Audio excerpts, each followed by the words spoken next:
Hello students, मेरा नाम है शेखर चक्रवर्ती और मैं आज से आप सबके लिए यूट्यूब चैनल पर एक नया अपना स्टडी चैनल लेकर आ रहा हूँ जिसका नाम है फिज़िक्स विद शेखर। और इस चैनल को बनाने का मेरा मेन मकसद ये है कि बहुत सारे ऐसे स्टूडेंट्स हैं जो फिज़िक्स तो पढ़ते हैं कॉलेज में, अदर जगहों पर, लेकिन उनके कुछ डाउट्स रह जाते हैं या उनका कॉन्सेप्ट पूरी तरीके से क्लियर नहीं होता है। तो मेरी एक छोटी सी कोशिश है कि ऐसे सभी स्टूडेंट्स के लिए जो अपने कॉन्सेप्ट्स को क्लियर करके उस टॉपिक को बहुत अच्छे से समझना चाहते हैं, और मैं चाहता हूँ कि इस चीज़ को बहुत हल्के और सरल भाषा में, सरल तरीके से आप सबके सामने पेश करूँ ताकि आपको समझने में ज़्यादा दिक्कत ना हो। तो मेरे इस छोटे से प्रयास में मैं आप सभी का साथ चाहूँगा और हमारे इन सारे वीडियोस को आप देखिए जो कि क्लास 11th और 12th के फ़िज़िक्स के सारे टॉपिकों को कवर करेगा। और मैं शुरुआत से हर टॉपिक पर सारे चैप्टरों के वीडियो बनाऊंगा और एक के बाद एक ये सारे टॉपिक्स आपको मिलते जाएंगे। आज मेरा पहला वीडियो है। इसके बाद मैं प्रतिदिन पूरी कोशिश करूंगा कि एक वीडियो डाल दूं अगले टॉपिक पर। और अगर आप इसको पूरी सीरीज़ को फॉलो करेंगे तो आप देखेंगे कि आपको सारे टॉपिकों पर, हर चैप्टर के सारे टॉपिकों पर सीक्वेंस से जिस तरह आपको स्टडी करनी है उसी तरीके से मैटर मिलता जाएगा। और साथ ही मैं आप सबसे अनुरोध भी करूंगा कि अगर मेरी वीडियो में कहीं आपको कोई कमी लगे या किसी चीज़ को समझने में दिक्कत हो रही हो या कोई चीज़ अच्छी ना लग रही हो या आपके पास कोई ऐसे सुझाव हों जिससे इस वीडियो को या इस स्टडी चैनल को और बेहतर किया जा सके, तो आप सब अपने सुझाव ज़रूर दीजिएगा, कमेंट्स ज़रूर दीजिएगा। आपके कमेंट्स और आपके सहयोग से ही इसको आगे ग्रो करने में मुझे मदद मिलेगी। Thank you very much. तो चलिए आज हम शुरुआत करते हैं क्लास 11th के पहले वीडियो से। वैसे तो पहला चैप्टर था फिज़िकल वर्ल्ड, लेकिन फिज़िकल वर्ल्ड इस समय हटा दिया गया है, तो मैं स्टार्ट कर रहा हूँ डायमेंशनल एनालिसिस से। और इस चैप्टर के हम सारे पहलुओं को लेंगे, शुरू से अंत तक। हर तरीके के सवाल, किस तरीके के क्वेश्चन पूछे जाते हैं, चाहे वो बोर्ड एग्ज़ामिनेशन की बात हो या कॉम्पिटिटिव एग्ज़ामिनेशन की बात हो, मैं सारे टॉपिकों को लूँगा और कोशिश करूँगा कि बहुत सरल तरीके से आपको समझाऊँ।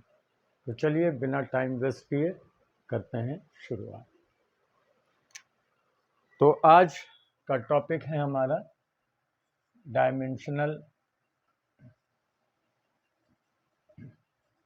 Dimensional analysis.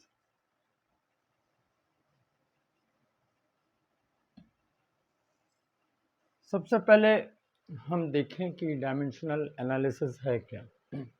मैं इंग्लिश और हिंदी दोनों में सोचता हूँ बोलूँ आपसे, क्योंकि कुछ इंग्लिश मीडियम के भी स्टूडेंट्स होंगे, तो डेफिनेशंस को कोशिश करूँगा कि इंग्लिश और हिंदी दोनों में बोलूँ ताकि इंग्लिश मीडियम भी लिख सके, हिंदी मीडियम भी लिख सके।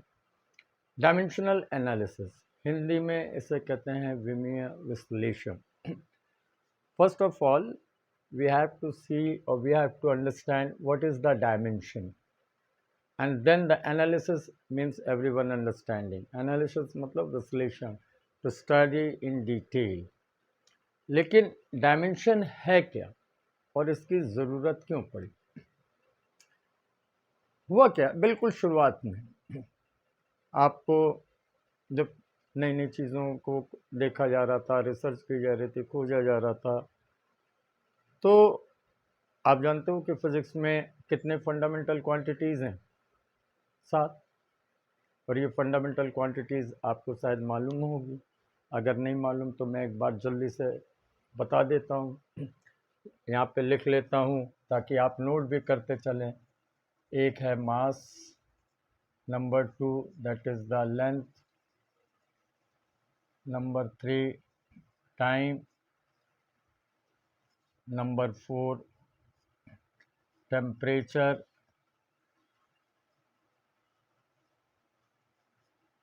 नंबर 5 इलेक्ट्रिक करंट,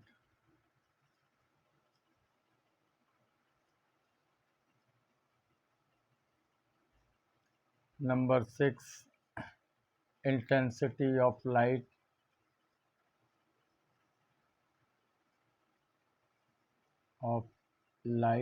या ल्यूमिनस इंटेंसिटी भी बोलते हैं, ल्यूमिनस इंटेंसिटी।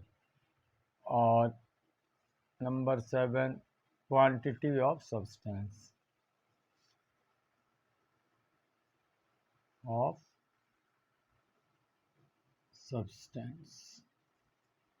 और इनके ये तो आपकी बेसिक क्वांटिटीज़ थी।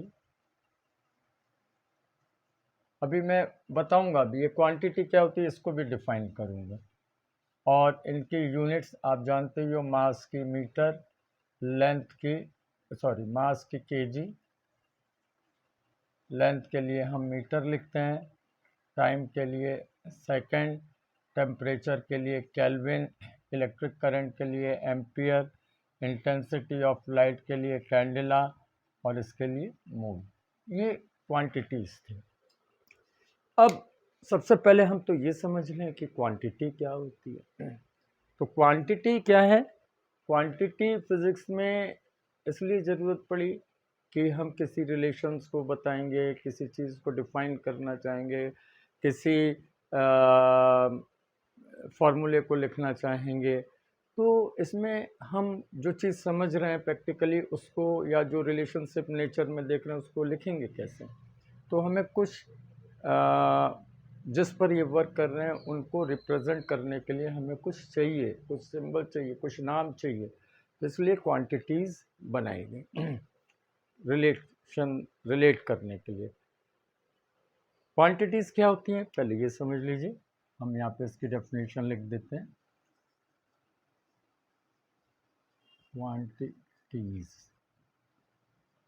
क्वांटिटीज़ वो होती हैं जिनका हम मेजरमेंट करते हैं with the help of the instrument, those which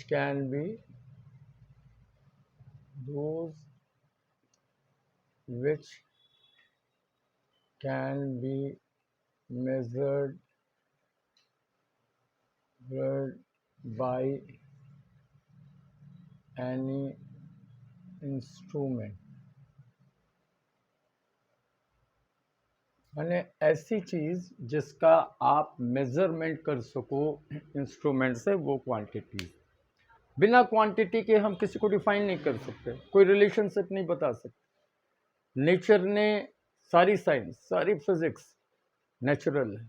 जो नेचर में हो रहा है उसी की स्टडी करते हैं और उसी चीज़ों का खुलासा करते हैं। What we are studying, that everything what is in fact happening in the nature, we are just trying to understand, to just gain those things कि why this thing is happening, the logic or reason behind that happening, that is the physics। तो इसलिए सबसे पहले quantities की ज़रूरत पड़ी। तो quantity वो होगी जिसको हम किसी इंस्ट्रूमेंट से मेज़र कर सकते हैं। जैसे मास वेइंग मशीन से आप कर सकते हो, लेंथ मेजरिंग टेप वगैरह से कर सकते हो, रूलर, स्केल, टाइम को भी आप कर लेते हो, temperature, thermometer etcetera, electric current को भी मेज़र कर सकते हो, intensity of light, quantity of substance, ये सारी चीज़ें मेज़र कर सकते हैं। तो इसलिए दीज आर द क्वांटिटीज़। अब इन क्वांटिटीज़ का एक दूसरे से रिलेशनशिप डेवलप हुआ, उस रिलेशनशिप से नई नई और क्वांटिटीज़ बनी, तो इन सबको मिलाकर कुछ रिलेशनशिप इस्टेब्लिश किए गए। तो इन सारी रिलेशनशिप्स को जानने के लिए, समझने के लिए, इनकी यूनिट लिखने के लिए, और भी ढेर सारी चीज़ों का ज्ञान करने के लिए, यूनिट कन्वर्जन के लिए, और इनमें सब में आपस में क्या क्या रिलेशनशिप हो सकते हैं, नई नई कौन कौन सी क्वांटिटीज़ बन सकती हैं, उनमें कौन कौन से फंडामेंटल क्वांटिटीज़ हैं। ये हमारे फंडामेंटल क्वांटिटीज़ हैं, these are the fundamental quantities. ये हमारी फंडामेंटल क्वांटिटीज़ थी। तो इन फंडामेंटल क्वांटिटीज़ से ही सारी दूसरी क्वांटिटीज़ बनी हुई हैं। तो इन सारी चीज़ों के स्टडी करना ही हमारे डायमेंशनल एनालिसिस में बताया गया है। इसलिए अब इनकी स्टडी और इनके रिलेशनशिप को समझने के लिए डायमेंशनल एनालिसिस का चैप्टर आपने दिया गया है, और ये डायमेंशन क्या होता है अब हम इस पर चर्चा करेंगे। डायमेंशन इन क्वांटिटीज़ को सिंबलाइज किया जाता है कुछ स्पेशल कैरेक्टर से। तो हम पहले इनके सिंबल इनके सामने आपको लिख देते हैं, आप ज़रा देख लीजिए कि इनके सिंबल जो हैं क्या क्या है, और फिर बताऊंगा मैं डायमेंशन क्या होती है। जैसे मास को एम से, capital M, these are the symbols.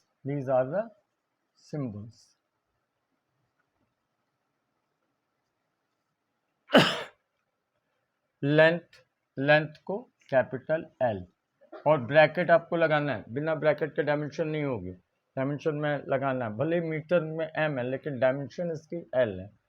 Time second, इसको कैपिटल टी से, that is the capital T.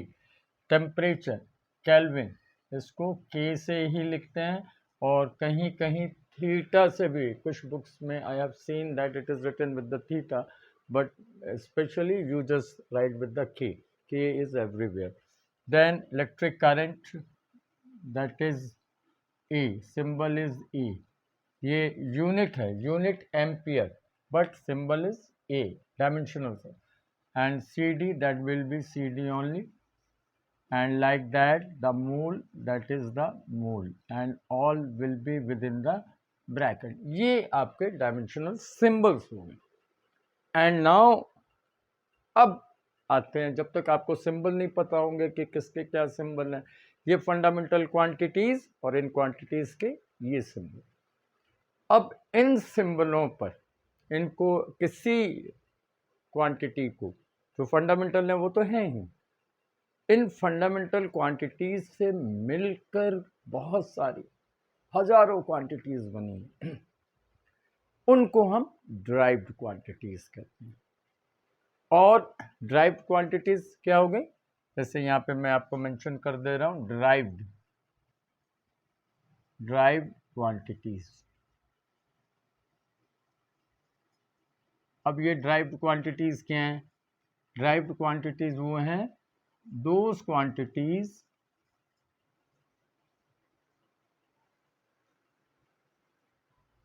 which are made or derived from fundamental quantities. Fundamental quantities अब बहुत सारी हैं, ये ड्राइव क्वांटिटीज कहलाती हैं, जो इन क्वांटिटियों से मिलकर बनी हैं। जैसे फोर्स है, वेलोसिटी है, स्पीड है, वो मैं आगे आपको बताऊंगा, सारा फार्मूला भी दूंगा और दिखाऊंगा भी। अभी एग्जांपल, एक्सेलरेशन है, टॉर्क है, मोमेंटम है, मोमेंट ऑफ इनर्शिया है, प्रेशर है, बहुत सारी ऐसी चीज़ें। तो उन ड्राइव्ड क्वांटिटीज़ में हमारी कौन कौन, ऐसे तो आपको नहीं मालूम चल रहा है कि उन क्वांटिटीज़ में, those derived quantities are made up of with the which fundamental quantities, and which fundamental quantity, how many time it has come, it is in the numerator or denominator, ये ऊपर है नीचे है, डिवीज़न हो रहा है उसका कि मल्टीप्लिकेशन हो रहा है, किस पर स्क्वायर लग रही हैं। तो ये सारी चीज़ों का एक रफ आइडिया आपको देता है कौन, इजीली डायमेंशनल। कुछ कंफ्यूजन उसमें है, कई आपके क्वांटिटीज़, ड्राइव्ड क्वांटिटीज़ों की आप जो डायमेंशनल फार्मूला देखते हो सेम हो जाता है, लेकिन फिर भी आपको काफ़ी मदद मिलती है। आगे हम चर्चा करेंगे इस बात पर। तो अब आ जाए सीधी बात कि डायमेंशन क्या है। अब मेन जो है आप ये समझ गए। अब हम बात करेंगे अपने असली टॉपिक की कि डायमेंशन क्या है और इसकी डेफिनेशन क्या होनी चाहिए। तो चलिए देखते हैं डायमेंशन क्या है। डायमेंशन एक्चुअली क्या होती है, जो एक्सपोनेंट्स चढ़ाए जाते हैं फंडामेंटल क्वांटिटीज पर, उन फंडामेंटल क्वांटिटीज पर जो हम एक्सपोनेंट या पावर चढ़ाते हैं वो डायमेंशन होती है। तो आइए जल्दी से इसकी डेफिनेशन लिख लें। डायमेंशन है ना ऑफ अ क्वांटिटी क्या है? The power raise to the fundamental quantities.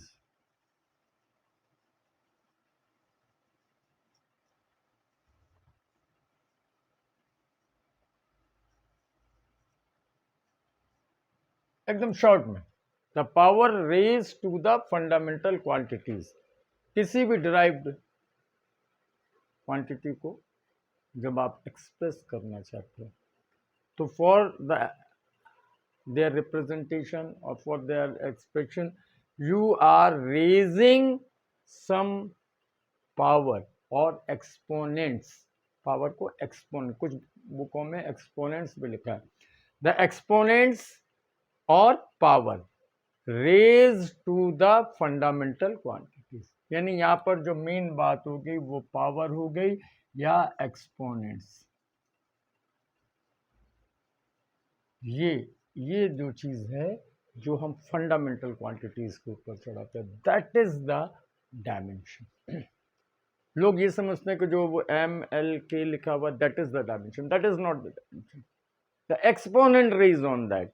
आइए एग्जाम्पल देख लेते हैं, ठीक है, कुछ एग्जाम्पल देख लेते हैं। एग्जाम्पल देखें सम एग्जाम्पल्स।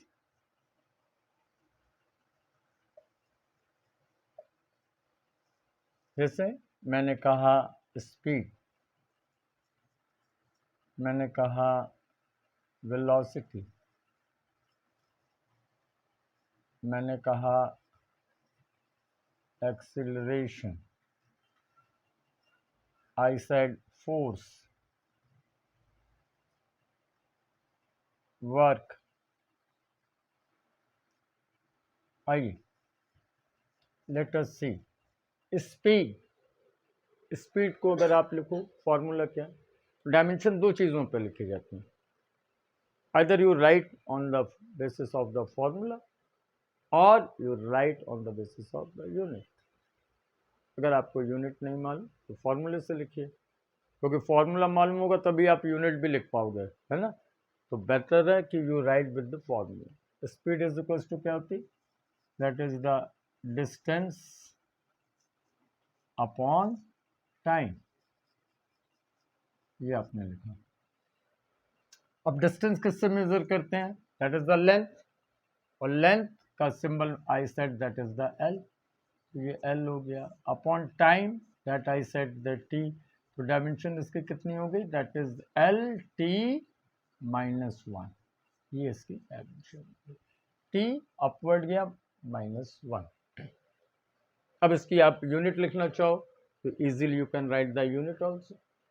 यूनिट क्या हो जाएगी, लेंथ को हमने बताया तभी आपको, दैट इज द मीटर, और टाइम को सेकंड, मीटर सेकंड, और यू कैन राइट मीटर पर second.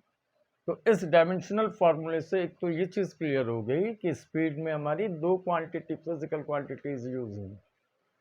One is the length और दूसरी टाइम। और ये भी बता रहा है कि टाइम कहाँ है, वो डिनोमिनेटर में, न्यूमरेटर में लेंथ।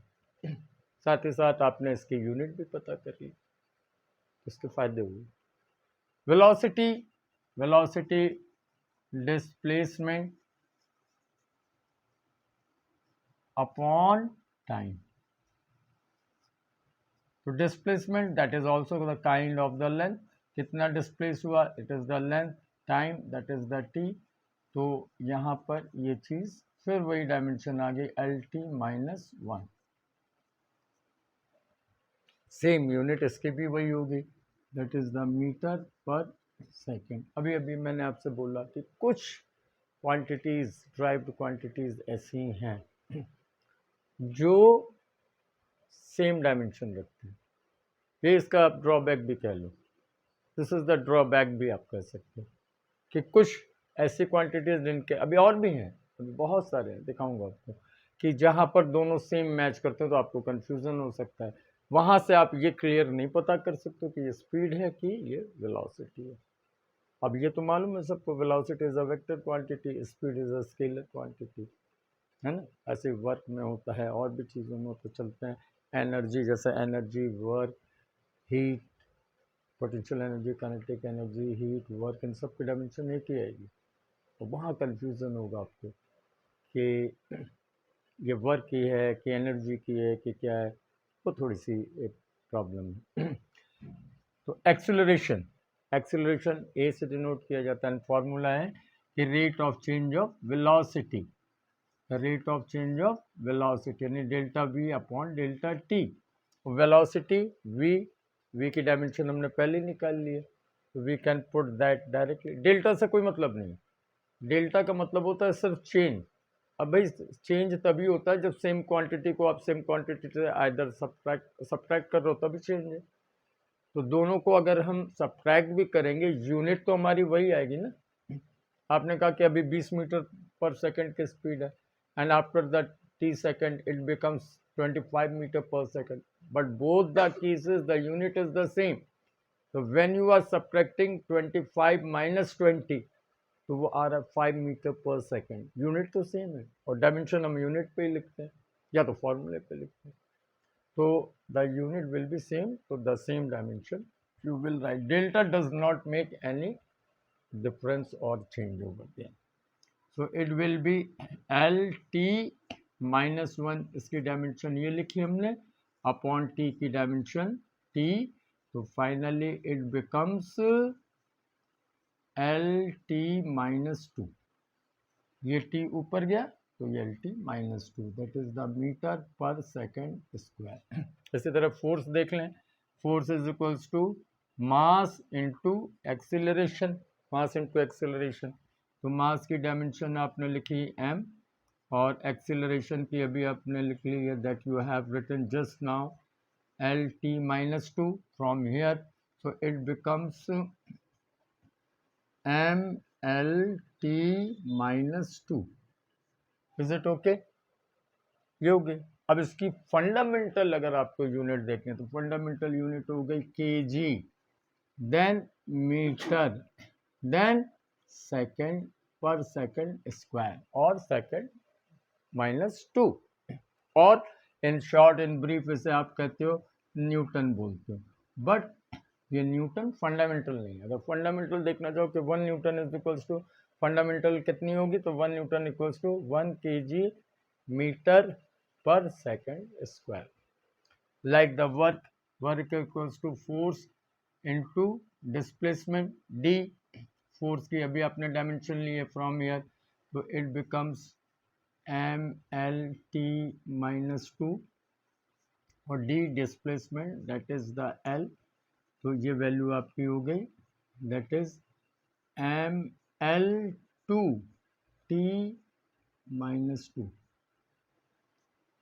ML2, 2 L है, L2, फिर T minus 2, ठीक है। तो ये kg metre square second minus 2, यानी that is the kg metre square then second minus 2, या हम इसे, और वी कैन से जूल, ठीक है। अब इसी पर आपको दिखाऊं, बहुत सारी अदर क्वांटिटीज़ भी हैं। Thank you for watching this video, and the next part you can see in the next video.